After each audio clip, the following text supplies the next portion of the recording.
So what we've got is a pot of gently boiling water. And to the water, I'm going to add 10% of just white vinegar. Now the white vinegar flavors the egg and helps to cut through the richness of the protein in the egg yolk. And it also helps the albumin on the egg white to overlap and make nice balls. So the egg doesn't flop around, it curls into a beautiful ball. So we add 10% vinegar to the amount of water we use and a good chef's pinch of salt. And again, the salt helps with the flavour of the egg and also firms up the egg white. You can see how the water's just come off the boil. That's perfect. We don't want the eggs to boil, otherwise it can break them apart. Now, we'll grab some eggs. What we want to do is swirl our water. Why are you doing that? Well, we swirl the water so the eggs don't stick together. And it also helps the egg to form the little bit on top, that little sort of pillow over the yolk. And so are the eggs like from the fridge, or do they have to be room temperature? Now, very good question. If they've been in the fridge, they take about 7 minutes and they're a lot harder to poach. Keep your eggs at room temperature.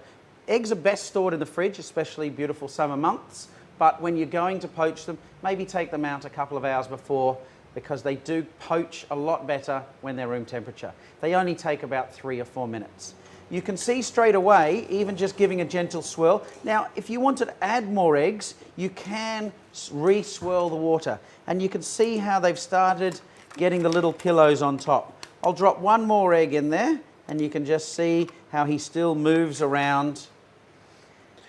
Now, you can see the eggs start to rise. And that's a good thing, because you don't want them to stick on the bottom.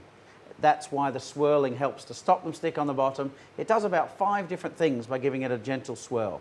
Now, you can see one of the key things, and when you add your egg, don't add your egg up here. Don't be scared of getting close to the hot water.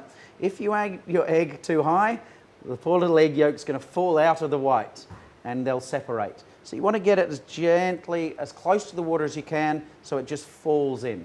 And you can see it hasn't boiled. We've got a nice heavy base pot, which helps keep it from boiling too quickly. What if you're a bit nervous and you don't really know how to crack an egg If properly? you're a bit nervous, break it into a bowl and then tip the bowl in. Now, in hotels, that's what we used to do, is have 2 eggs in each bowl. So when you're busy, you're a bit worried about a bit of shell going in or an egg breaking. Sometimes you can break an egg and it's been shaken around in transport and it's already broken inside. So you can break them into a bowl and gently tip them in.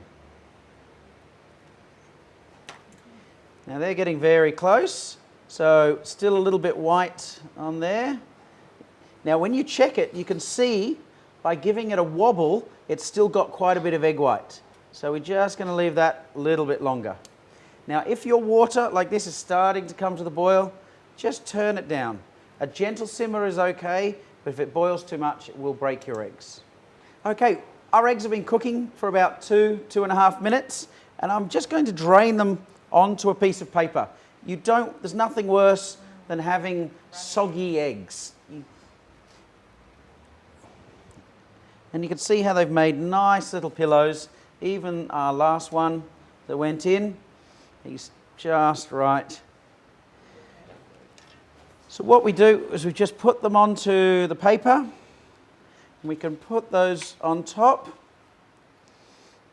and you can see how they go nice, round, perfect little orbs.